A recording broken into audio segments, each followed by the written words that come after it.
नमस्कार प्रिय दर्शकों, एक बार फिर आप सभी का स्वागत है हमारी यूट्यूब चैनल प्राचीन ज्ञान सच्चा ज्ञान में। ये हैं दर्शकों, आज की कहानी बड़ी मोटिवेशनल है और बड़ी प्रेरणादायक है। दोस्तों, आज एक ऐसी कहानी हम लेकर के आए हैं जिसको सुनने के बाद हर पुरुष को ये मालूम होगा कि उनके जीवन में पत्नी का क्या महत्व होता है। दोस्तों, आज की ये कहानी चिड़िया पक्षी की कहानी है। इस कहानी को अंत तक देखिएगा।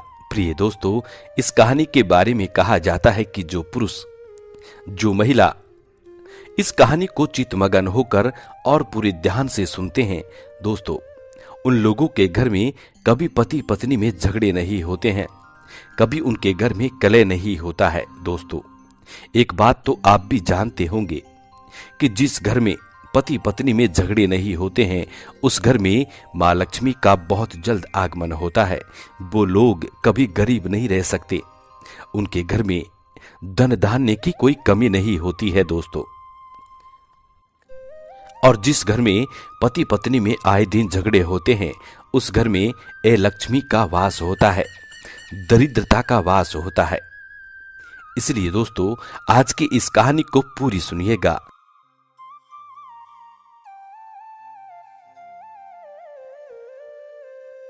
ताकि आपको संपूर्ण जानकारी हासिल हो। प्रिय दोस्तों, वीडियो शुरू करने से पहले जो लोग हमसे नए जुड़े हैं, वो लोग हमारे चैनल को सब्सक्राइब करें, बेल आइकन ऑन करें, अच्छे कमेंट किया करें, ताकि हर आने वाले वीडियो का नोटिफिकेशन सबसे पहले आपको मिले और आप उसका फायदा उठा सकें।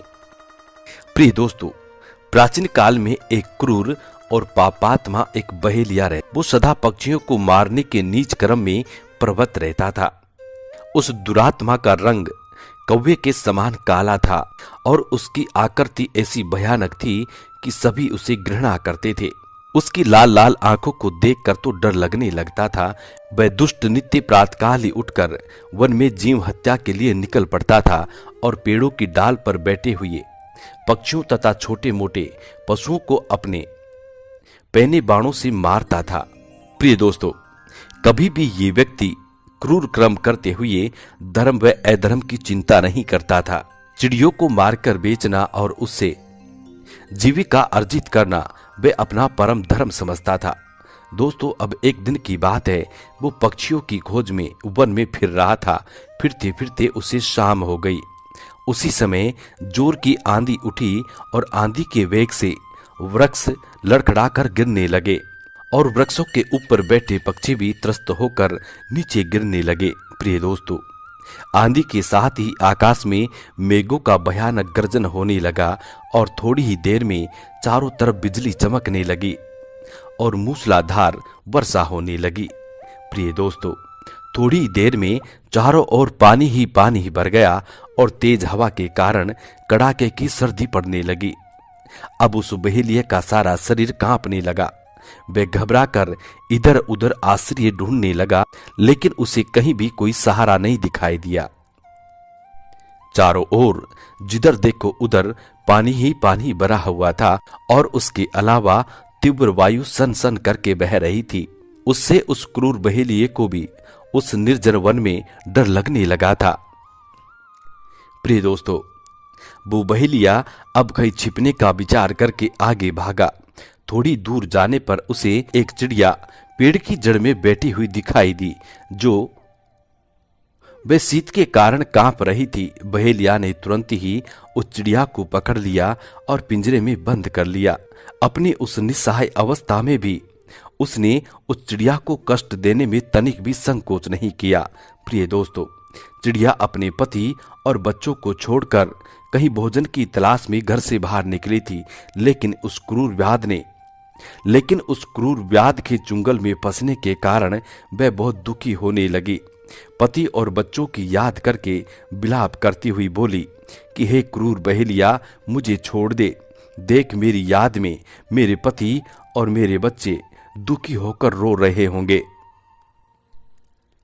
मुझ निस्सहाय पर दया कर। लेकिन उस बहेलिया ने चिड़िया की करुण पुकार तनिक भी नहीं सुनी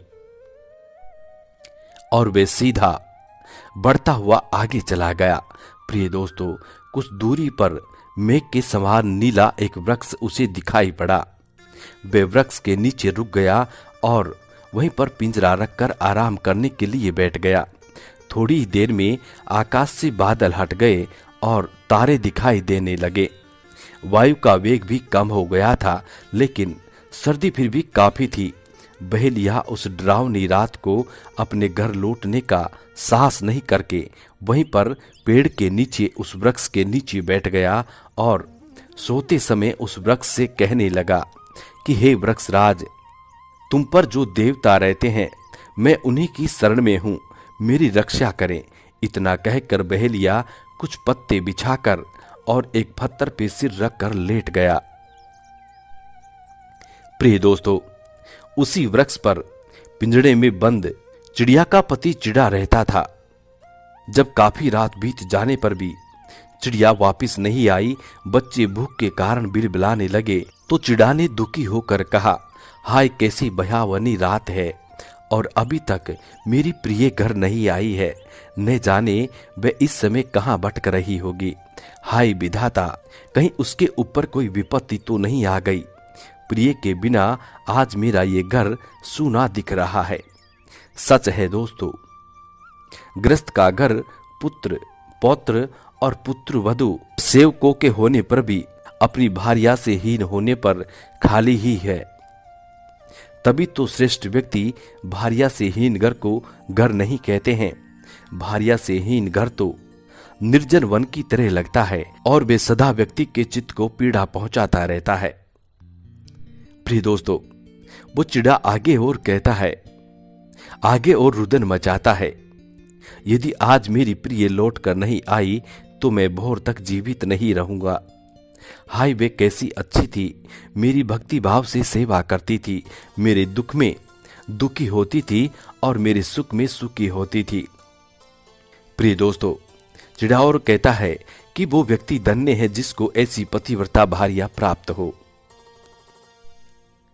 चिड़ा आगे कहता है कि हाय विधाता, अब क्या करूं, अवश्य मेरी प्रिय पर किसी तरह का कोई संकट आ गया है, नहीं तो वह कभी भी मुझे और इन बच्चों को भूखा समझकर इतनी देर तक वन में नहीं रुकती। हाय अब उसके बिना मैं कैसे जीवित रहूंगा। भार्या से पुरुष के जीवन का निर्वाह होता है। रोग से पीड़ित और दुखी व्यक्ति की भार्या ही परम औषधि होती है। भार्या के समान प्रिय दूसरा नहीं है।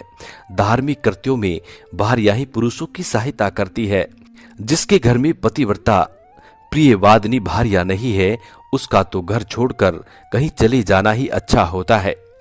हाय अभी तक मेरी प्रिय नहीं आई है, हे विधाता मैं क्या करूं, मेरी प्रिय को मुझसे मिला दो। हे विधाता, नहीं तो मैं इसी क्षण प्राण त्याग दूंगा। इस तरह कहते हुए वह चिड़ा रोने लगा।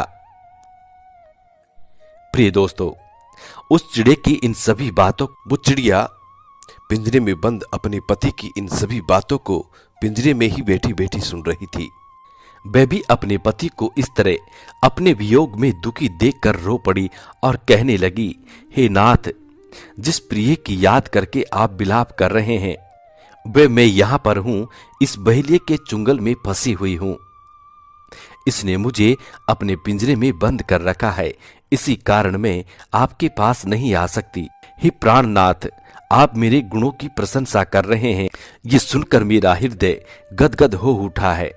हाय इस संसार में स्त्री भी कितनी सौभाग्यवती है, जिसके गुणों की प्रशंसा स्वयं उसका पति करता हो।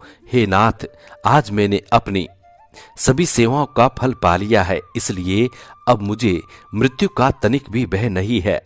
लेकिन मैं आपके हित के लिए एक बात कहती हूं, उसको ध्यानपूर्वक सुनिए।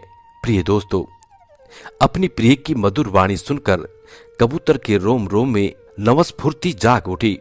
उसने आतुर होकर कहा कि हाय प्रिय, क्रूर बहेलिया ने तुम्हें बंदी बना लिया है, लेकिन कहो मेरे हित की वो क्या बात है। तब चिड़िया कहती है, हे नाथ, इस समय ये बहेलिया भूख से व्याकुल है और जाड़े से दुखी होकर तुम्हारी शरण में आया है, इसलिए शरणागत की रक्षा करना तुम्हारा परम धर्म है। हे नाथ, मैं जानती हूँ कि इस क्रूर कर्म करने वाले दुराचारी बहेलिये की प्रति आपके हृदय में रोष उठ रहा है, गुस्सा आ रहा है, लेकिन शरणागत का अनिष्ट करना किसी प्रकार का उचित नहीं है। जो व्यक्ति शरणागत का वध करता है उसे गो हत्या और ब्राह्मण हत्या का पाप लगता है। हे नाथ, यद्यपि हम इतने साधन संपन्न नहीं है जो इस बहेलिये की अधिक सहायता कर सकें, लेकिन फिर भी अपनी सामर्थ्य के अनुसार हमें इसकी सहायता करनी चाहिए। प्रिय दोस्तों, वो चिड़िया और आगे अपने पति से कहती है कि पति देव, पंडितों का कथन है कि जो ग्रस्त यथाशक्ति धर्म कर्म नहीं करता है उसको घोर नरक की यातनाएं सहनी पड़ती है, और जो धर्म के पथ से अपने चित्त को स्वार्थवश होकर नहीं हटाता है उसको अंत में यक्ष लोक प्राप्त होता है।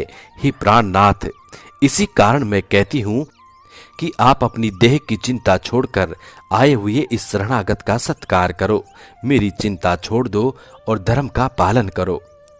उसके प्रभाव से मैं यदि इस लोक में आपसे नहीं मिल सकी तो परलोक में हम फिर भी दंपति के रूप में साथ साथ रहेंगे।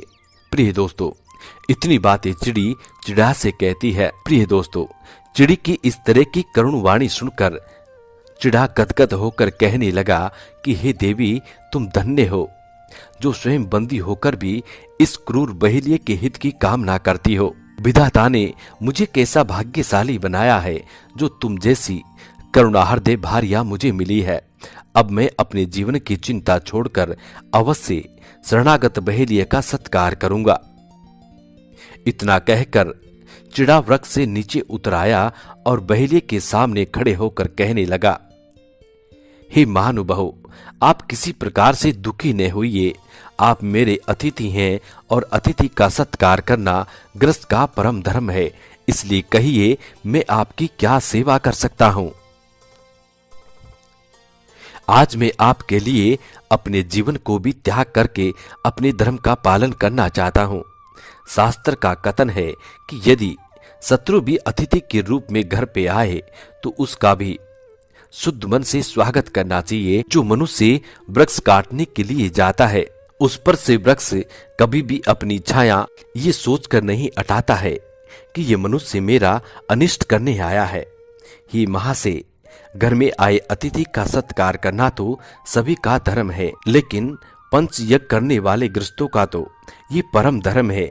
जो व्यक्ति गृहस्थ आश्रम में रहकर पंच यज्ञ नहीं करता उसे न तो इस लोक में सुख मिलता है और न ही परलोक में मिलता है, और न ही परलोक में सद्गति मिलती है।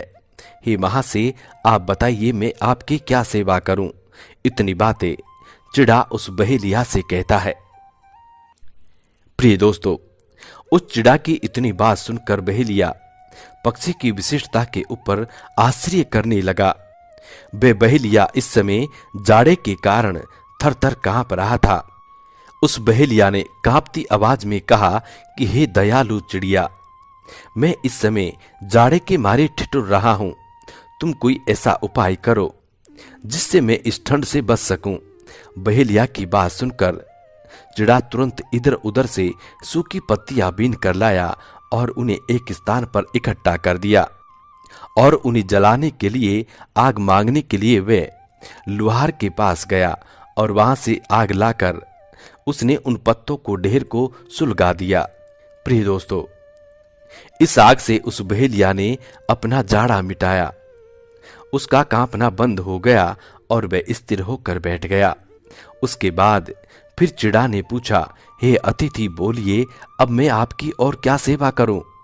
तब बहेलिये ने स्वस्थ होकर कहा कि हे पक्षी, मैं इस समय बहुत भूखा हूं, यदि कर सको तो मेरे लिए कुछ खाने का प्रबंध करो। ये सुनकर उस चिड़ा ने दुखी होकर कहा कि हे अतिथि देवता, मेरे पास इस समय कोई ऐसी वस्तु नहीं है जिसको देखकर आपकी भूख मिटाऊं। मैं वन में रहकर प्रतिदिन भोजन सामग्री लाकर निर्वाह करता हूं। मेरे पास संचित पदार्थ तो इस समय कोई नहीं है, क्या करूं। इतना कहकर कबूतर चिंता में पड़ गया और अपने को असहाय समझकर अपने आप को धिक्कारने लगा। बार बार उसके हृदय में यही स्वर गूंजता, हाय मैं अतिथि की इच्छा कैसे पूर्ण करूं, जिससे मैं पूरी तरह ग्रस्त धर्म का पालन कर सकूं।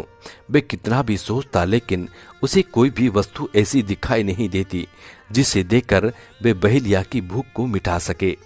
अंत में उसने अपने ही मांस से अतिथि की भूख मिटाने का निश्चय कर लिया और वे नवीन स्फूर्ति के साथ बहेलिया से बोला, हे अतिथि देवता, आप तनिक ठहरिए, मैं अभी आपके भोजन की व्यवस्था करता हूं।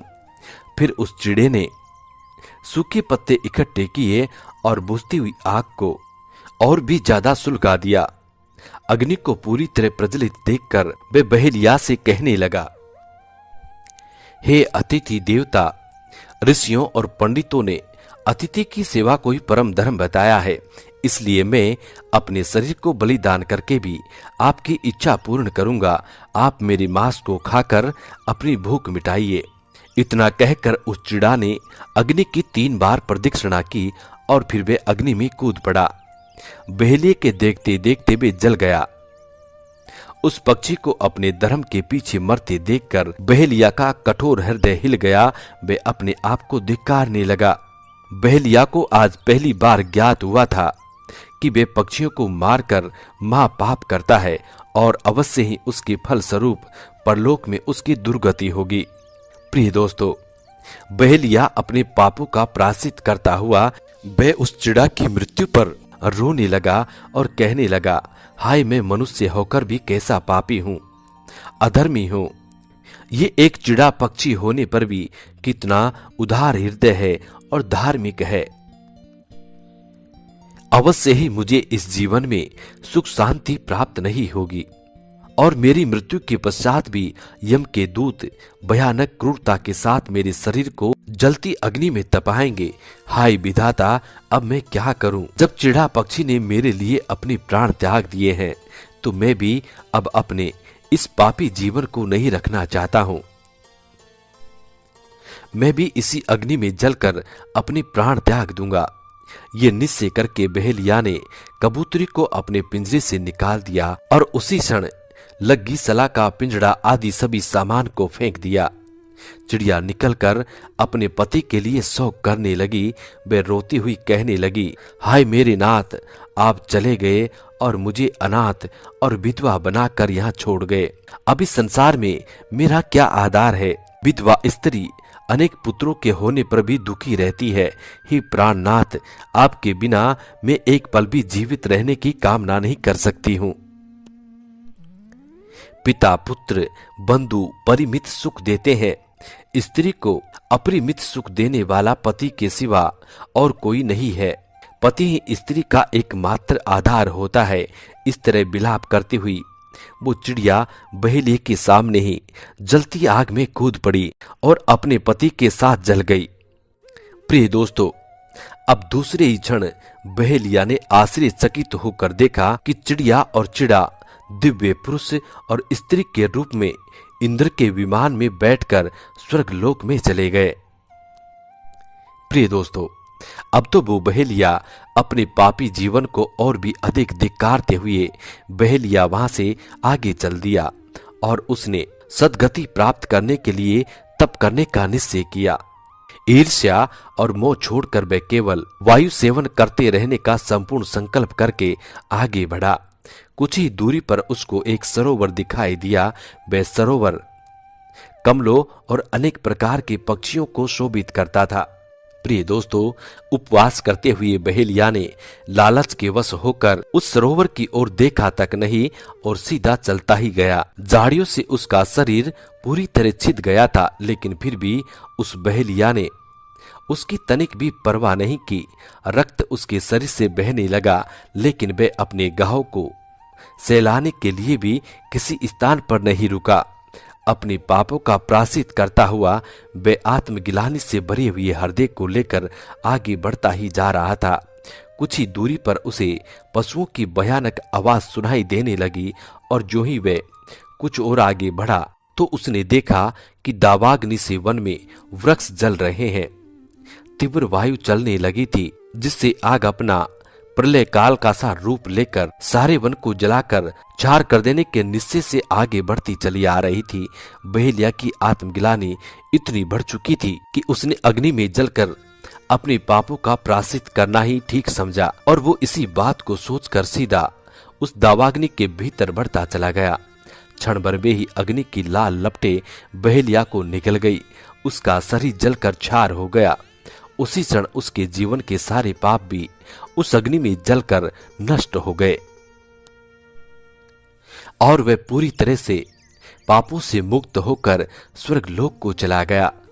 प्रिय दोस्तों, इस तरह तो वो चिड़ा अतिथि धर्म का पालन करते हुए स्वर्ग को गया और चिड़ी पतिव्रता धर्म का पालन करती हुई अपने पति के साथ स्वर्ग को चली गई और बहेलिया अपने पापों का प्रायश्चित करता हुआ अग्नि में जलकर स्वर्ग को चला गया। प्रिय दोस्तों, आज की कहानियां समाप्त होती है।